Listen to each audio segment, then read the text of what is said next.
Hello and welcome to, I guess, the Crusader Kings 3 Dev Diaries. Thought I might as well give this a try too, because I'm hype as all hell for Crusader Kings 3, and, well, doing these videos certainly keeps me motivated to keep reading the Dev Diaries and staying up to date, and I think that's a good thing. So I'm going to do it for this too. So, let me know your feedback on, if this is something you also want on this channel too.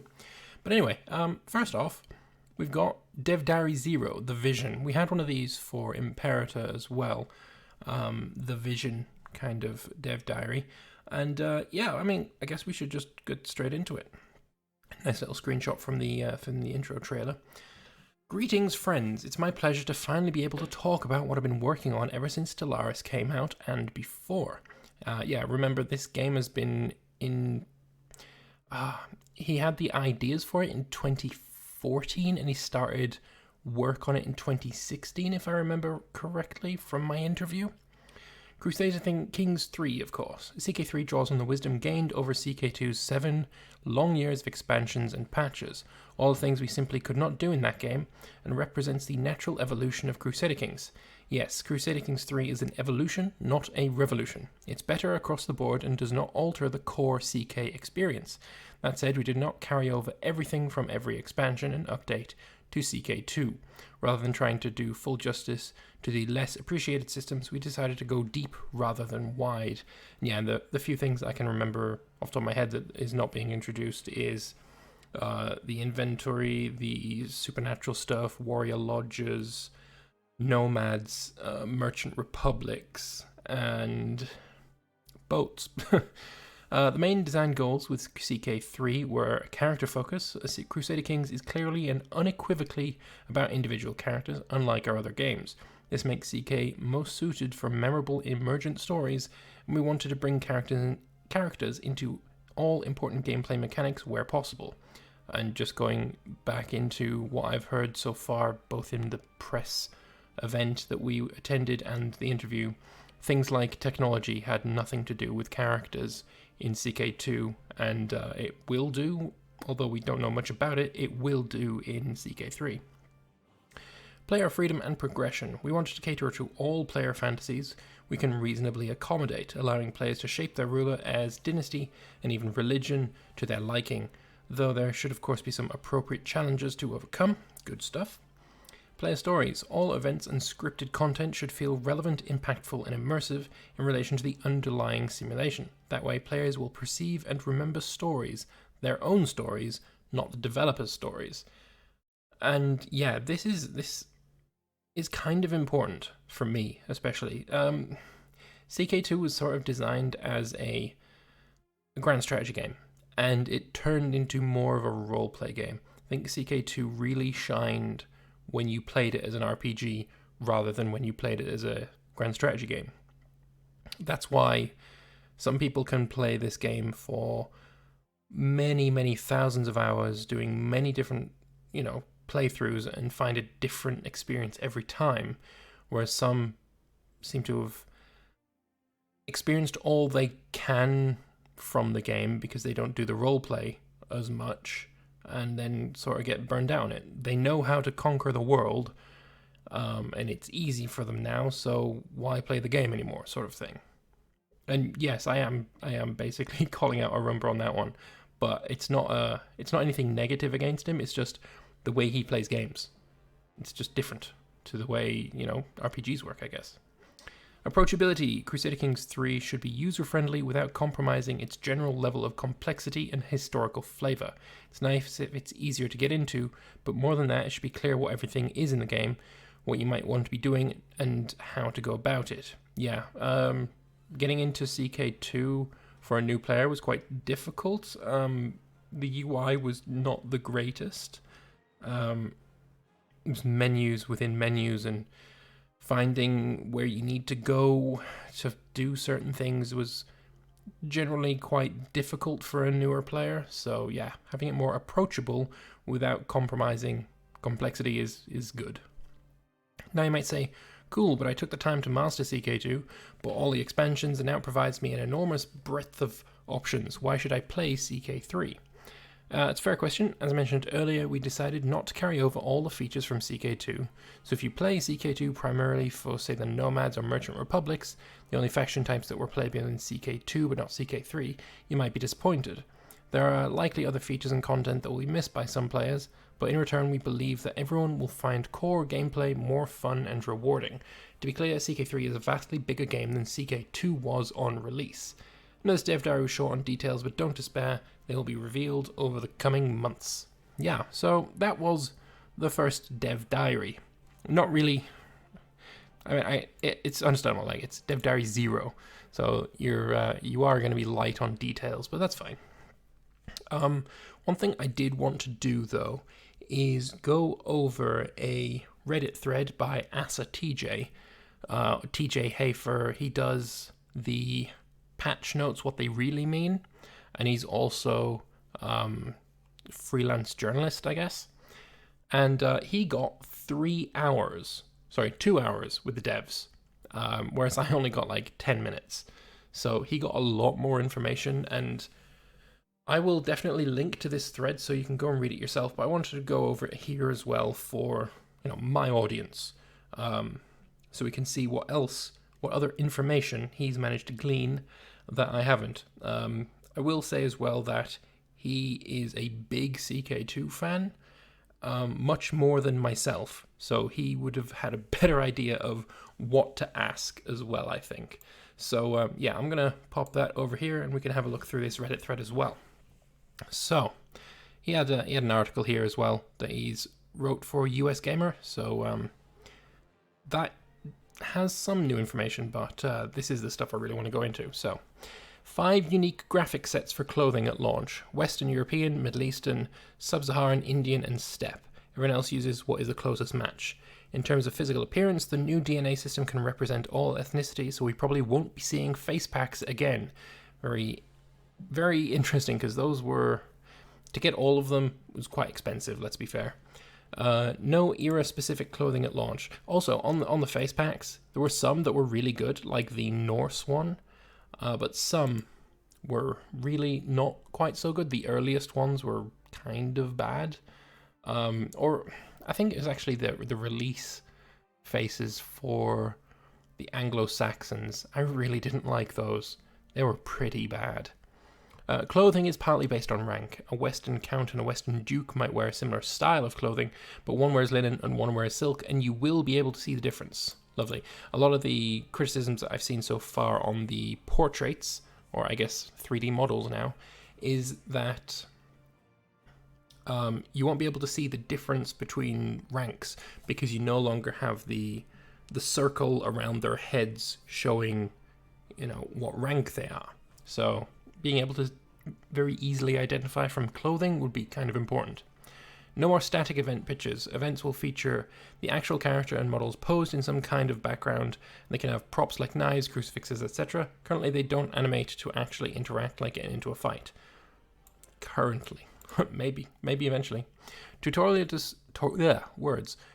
is described as Stellaris-like, and they've improved the ways the game can give you suggestions on what you want to be doing. More approachable, but not dumbed down. Lovely. Custom religions you found can have holy orders, not ready to talk much about it. The tech system is tied more to characters than it was in CK2, not ready to talk about it. Counselor jobs like steward are now an office that is placed on the map instead of a person, so you don't have to reassign it when the counselor dies. The office itself can keep working without a holder, just at a very reduced effectiveness. Now this one I want to talk about a little bit because it's an office that's placed on a map. That really, I can't really see how that works, because say you've got your marshal, like, I can understand for a marshal, obviously, you're putting him on the map because he's going to a certain province to increase the troop levy generation. I can see it for the Spy Master's building his spy network. Actually, I can kind of see it for all of them, but it moves around. And what are you actually placing on the map? And can you move where it's placed? So you're placing the office and then you can place a character there afterwards? Something like that? It's a bit weird, I think. We're going to have to see how that works anyway. The new doctrines and tenets, that's the religion stuff, being used to represent more historically accurate versions of real heresies like Catharism. The AI will found these, and they were weighted to appear at the place and time they did historically. The AI will stick to founding historical heresies and won't abuse the system to create random weird ones. That's the player's job. Zoroastrians can still have incest, naturally, and you can reform any religion to allow it now. Yay. Historical events like the Mongol invasion are in. Dynamic epidemics from Reaper's Dew are not in, as they didn't feel the feature worked very well. No word on how the plague will be handled. Yeah, the Reaper's Dew stuff sort of felt very... like it was just an annoyance. It never felt natural, in my opinion. It was like, oh, I now have to put my character in his castle for... 6 months a year, whatever, because otherwise he's going to get sick and die. Oh wait, he got sick and he died anyway. It didn't feel fun.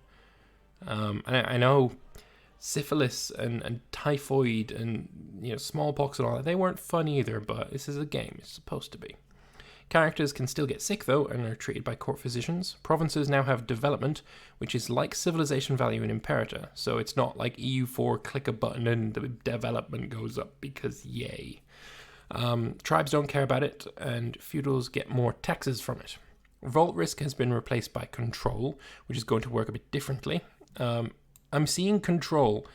I've seen it a little bit elsewhere. I can't remember where though. It sort of feels like autonomy in EU4, but the other way around. So at 100% control, you get 100% of the everything from it.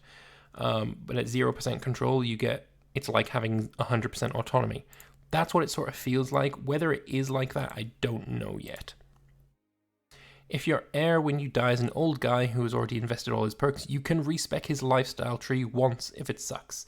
I kind of don't like this, because that sort of takes away from the roleplay. You just gotta roll with the punches, I hope, I would say. Splendor is like your Dynasties experience. It's used to buy legacies, which are kind of like national ideas in EU4, and stay with your dynasty forever. One of these lets you increase the chances of inheriting congenital traits. If you want to create a dynasty of strong genius Ubermensch, it's not realistic, but it's a playstyle they want to support. I mean, something that could be realistic is if you didn't say strong and genius and you said something like big nose or dwarf. That would be slightly realistic. Foreigners don't care about dread. He hasn't mentioned dread here yet, but basically that is... Yeah, he really didn't mention dread yet. Dread is an internal rating for your ruler, and that is another way to control your vassals. You have opinion with your vassals, and you have dread with your vassals. Dread is obviously like fear. So you can either have them like you, or you can have them fear you. Either one is fine.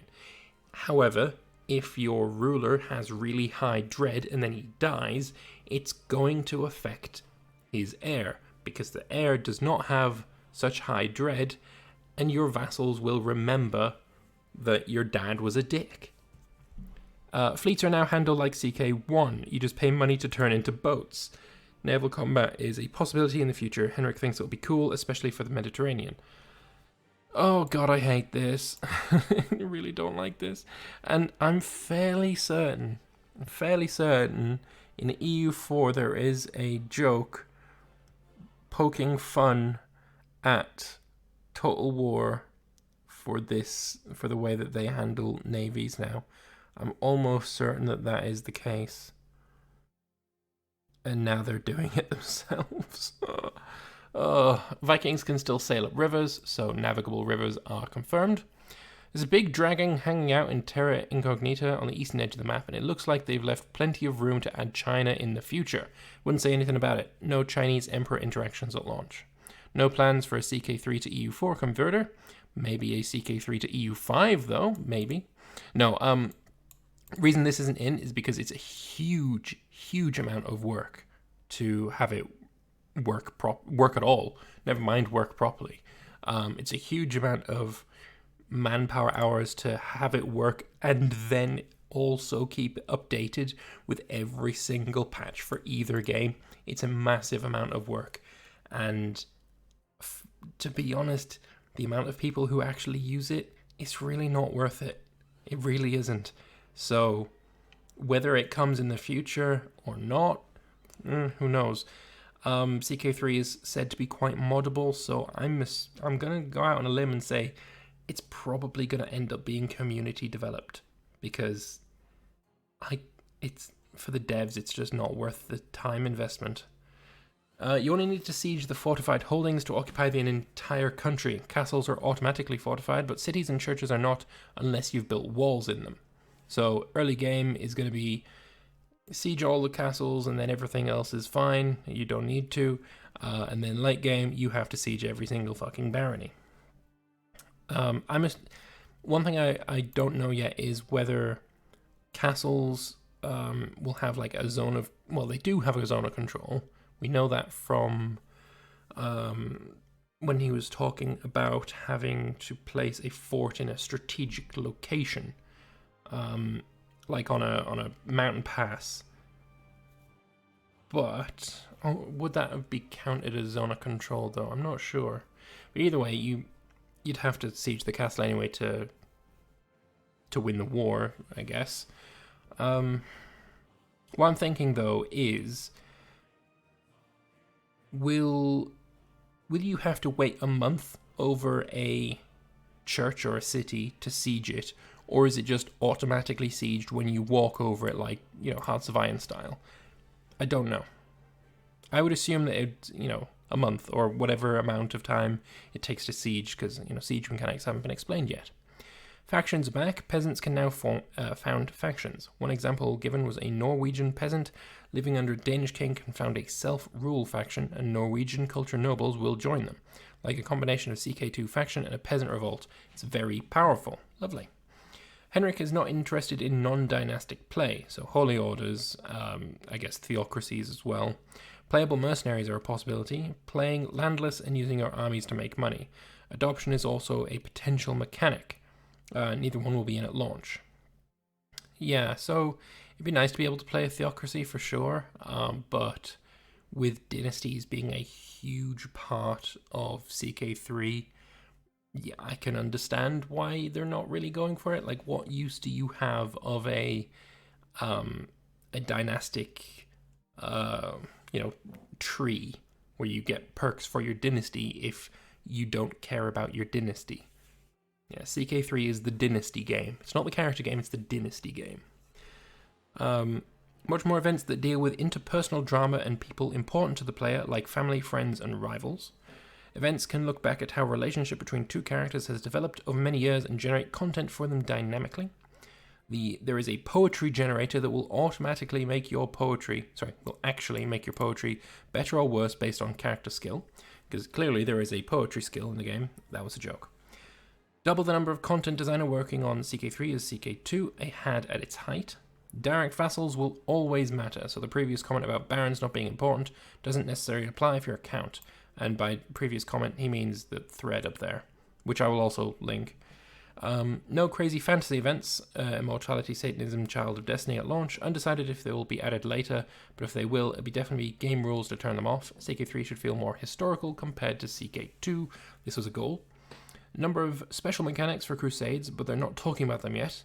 Playing Pagans feels significantly different from CK2, as long as it's significantly different in the good direction, because Pagans were like the most fun in CK2, in my opinion. You can reform from tribal to feudal. Control is more of a short-term thing, and development is a long-term thing. For example, control in a province is reduced when it changes owners, but recovers quickly.